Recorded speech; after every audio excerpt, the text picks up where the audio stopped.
Entonces, hablando de un 1845, donde le damos vida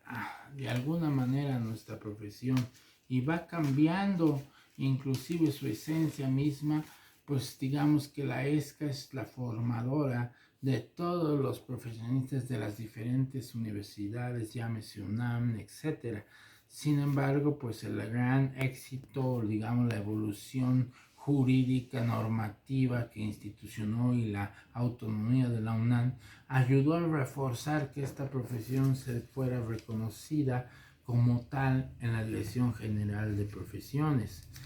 Así como tanto, pues de una o de otra manera, pues esta Escuela Nacional de Comercio, Escuela de Comercio y Administración, Escuela Superior de Comercio y Administración, que es realmente el nombre final que quedó después de tantos cambios derivado pues de las guerras, de problemas de revolución y etcétera, pues de tantos nombres quedó como Escuela Superior de Comercio y Administración, de la cual parte muchas cuestiones. Y obviamente hay que recordar que el 25 de mayo de 1907,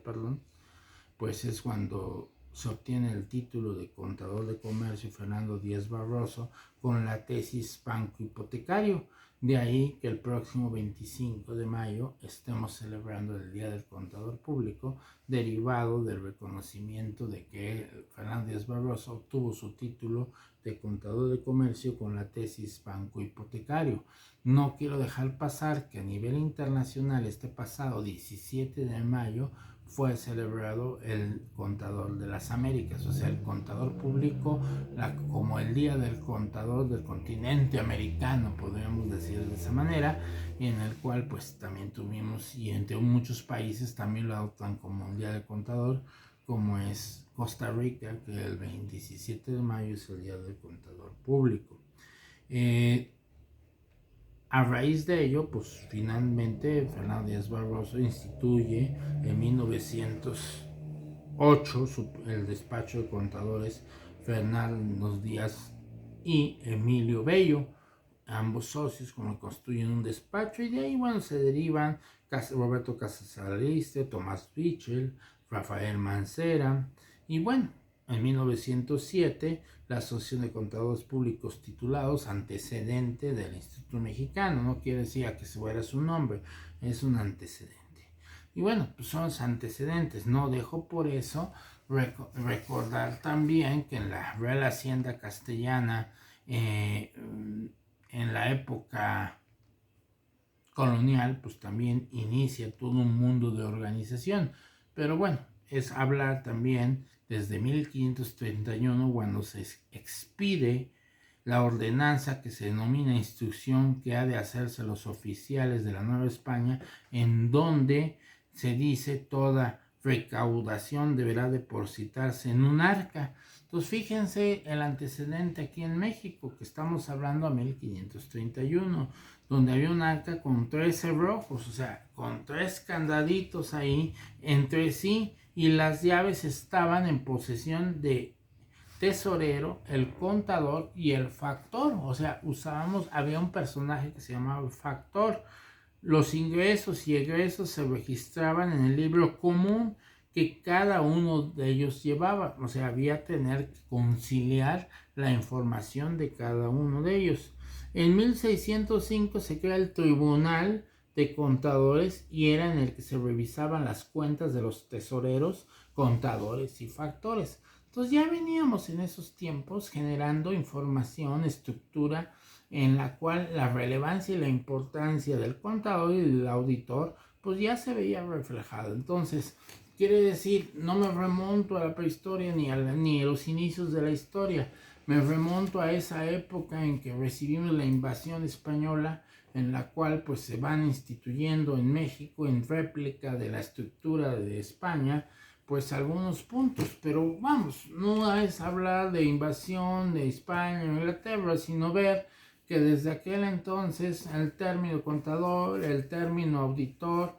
y un elemento que se llamaba factor, que ya no se utiliza, que ya quedó en el olvido, participaban como la estructura de fiscalización, recaudación, registro y control de la riqueza, de la obtención de la riqueza y de la administración de los recursos en primera instancia de las autoridades de la hacienda que controlaba la Real Hacienda, y por otro lado, pues de igual manera la riqueza se veía en los mismos términos de control de conocimientos a través de los particulares, los hacendados. En 1909 se contaba ya con un grupo colegiado llamado auditores de la corona, que revisaban precisamente a los contadores del dichoso tribunal para efectos de, pues siempre la desconfianza pues obligaba a una auditoría. Pero bueno, esos son antecedentes básicos,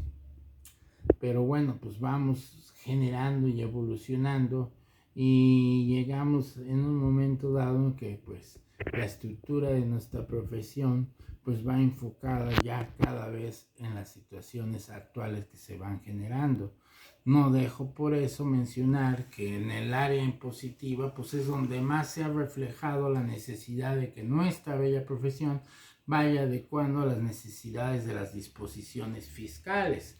Dado es el caso, pues yo les quiero recordar de los 70 hasta 77, 78, pues la contabilidad era una actividad productiva y realmente la materia impositiva estaba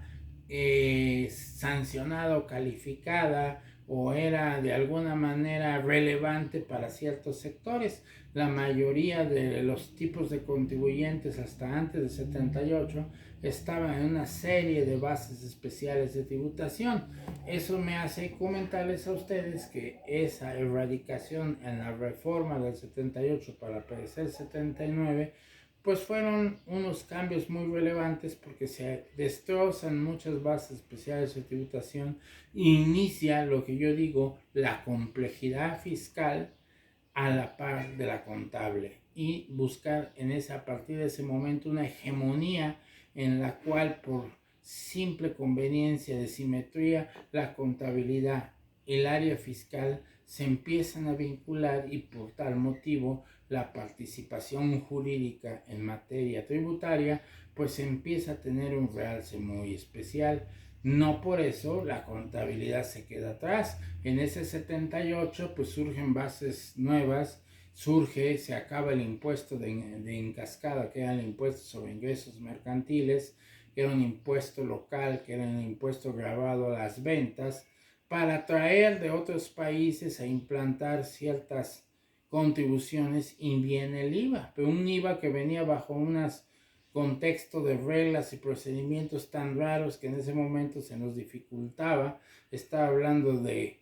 IVA causado, IVA por causar, IVA acreditable, IVA por acreditar, IVA pagado por pagar o etcétera. Pues venía con un grado de complejidad enorme y de alguna manera esta ley del IVA pues tuvo un vacación legis de unos años para entrar en vigor el día 1 de 1980. Fue tanta la complejidad que nos llegó en ese momento de 1980 a entender toda la reforma que la autoridad entendía esa misma reforma y tenía que esperarse a las quejas o a las dudas, a las consultas de los contribuyentes. Y bueno, pues los primeros meses son desastrosos, no se entiende nada y la autoridad buscó un mecanismo y entonces estableció la creación de la resolución miscelánea. Así que para todos los que nos escuchan y la gran familia Census, los jóvenes que están incorporándose a este campo de acción de la profesión, les puedo decir que la gran reforma en el que se acaban los paraísos fiscales fue en 78 y que en enero de 1980, derivado de esta ley del IVA que era muy compleja porque nadie entendía esa mecánica, era nueva, pues la autoridad da a luz a un nuevo instrumento normativo que nos pudiese aclarar todas esas dudas y nuestra primera resolución miscelánea surge en marzo de 1980